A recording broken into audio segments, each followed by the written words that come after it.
Hello दोस्तों, नमस्कार। मैं बजारू कंडल में आपका एक बार फिर से हार्दिक स्वागत एवं अभिनंदन करता हूं।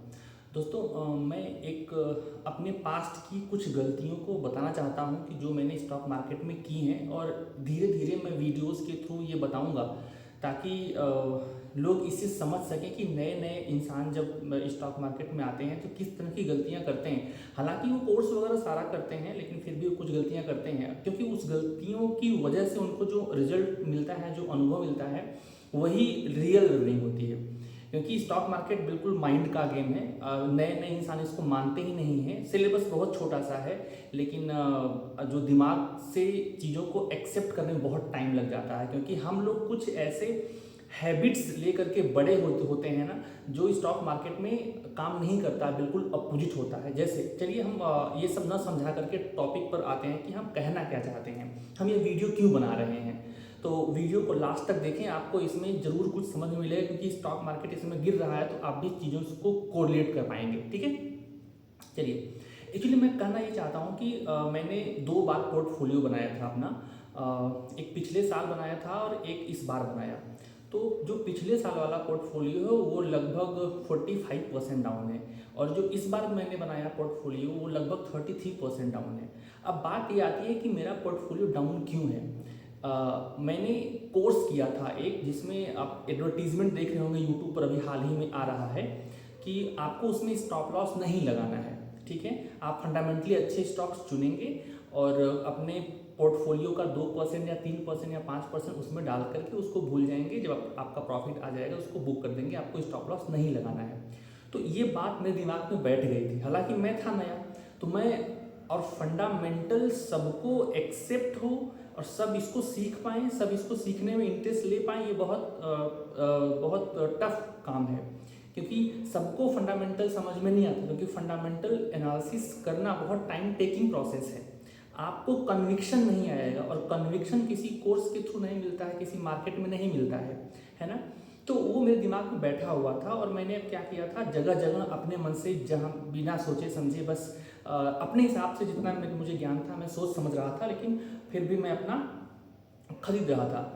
तो बाई करके छोड़ दिया, बाई करके छोड़ दिया, बाई करके छोड़ दिया। और आप जब पोर्टफोलियो बनाते हैं और मार्केट में नए नए हैं ना, तो आप अगर 10 स्टॉक खरीदेंगे ना, उसमें से एक ही ऊपर जाएगा, 2 ऊपर जाएंगे, 3 ऊपर जाएंगे, बाकी जो 7-8 होंगे ना वो नीचे ही जाएंगे। ये ऐसा नए इंसान का हाथ ही होता है ना। आप इसको कोलेट कर पा रहे होंगे। तो मैं इसमें कोर्स की बुराई नहीं कर रहा हूँ कि उसमें कोर्स की क्या गलती थी मेरे लिए। मैं कोर्स समझ ही नहीं पाया, मेरी साइकोलॉजी उस तरीके की नहीं थी कि मैं फंडामेंटली चीज़ों को समझूँ, उसमें कन्विक्शन ले पाऊँ, तो और फिर उसमें बाई करूँ। हालांकि मैंने कुछ प्रॉफिट भी कमाए हैं, लेकिन मैंने किसी स्टॉक से मैं निकला नहीं। ठीक है ना, किसी स्टॉक से नहीं निकलने की वजह से वो लॉस बढ़ता गया, बढ़ता गए। कोई कोई जो स्टॉक्स हैं वो मेरे पोर्टफोलियो में 50% डाउन है, 60% भी डाउन है वो पोर्टफोलियो। आप कहेंगे कभी मैं इसको दिखा दूंगा पोर्टफोलियो भी आपको।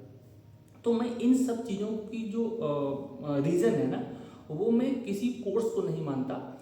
किसी जो टीचर हमको सिखा रहा था मैं उसकी भी गलती नहीं मानता हूँ, मैं अपनी गलती मानता हूँ। क्योंकि हम कुछ डिफरेंट टाइप के ट्रेड्स के साथ, डिफरेंट टाइप्स के प्रॉपर्टी के साथ, हैबिट्स के साथ बड़े होते हैं, और वो मुझे ना, वो हम लोगों को, मैं कह रहा हूँ, मार्केट में चीज़ों को अडॉप्ट करने में बहुत ही दिक्कत पैदा करती है।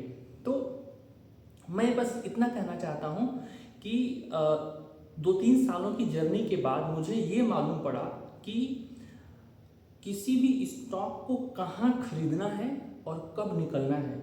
अगर आपको ये दोनों बातें आ गई समझ में, तो आप स्टॉक मार्केट में सक्सेसफुल हो जाएंगे। कहाँ निकलना है का मतलब क्या होता है, जब रिस्क मैनेजमेंट आप करेंगे तभी ना निकलने का प्लान कर पाएंगे। ठीक है, तो लेकिन लोकेशन, हम बाई कहाँ कर रहे हैं, ये भी बहुत इंपॉर्टेंट है। ठीक है, बहुत ही अधिक इंपॉर्टेंट है। तो हम इस 2 से 3 साल में सिर्फ ये सीखे हैं, और हम अभी चार्ट रीडिंग में धीरे धीरे धीरे धीरे धीरे धीरे हमको कन्विक्शन आया है।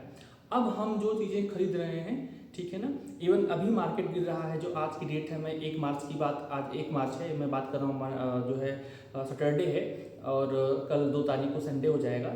ठीक है, 2 मार्च को, तो मार्केट तो खुला नहीं है, लेकिन अभी भी मैं कुछ स्टॉक्स में प्रॉफिट बुक कर रहा हूँ।